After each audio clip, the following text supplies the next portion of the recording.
Hi friend, आज आपण बनवणार आहोत लेअरवाली बट्टी। त्यासाठी मी परातीमध्ये घेतलेले आहे पाण्यामध्ये ॲड केले स्वादानुसार मीठ आणि त्यात ॲड केलेला आहे हा म्हणजे ओवा।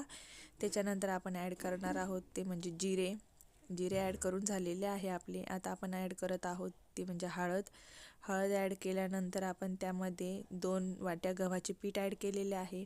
त्यानंतर 1 वाटी रवा ॲड केलेला आहे आणि समान माप ठेवायचे आहे। याच वाटीच्या सहाय्याने मी गव्हाचे पीठ आणि रवा ॲड केलेला आहे। आता हे सर्व मिश्रण आपण एकत्र करून सुंदर असा घट्टसर कणकेचा गोळा तयार करून घेणार आहोत। कणकेचा गोळा हा घट्टसरच ठेवायचा आहे, बिलकुल असा सैल करायचा नाही आहे। बघू शकता तुम्ही, मी कणकेचा गोळा घट्टसर असा मळून घेत आहे।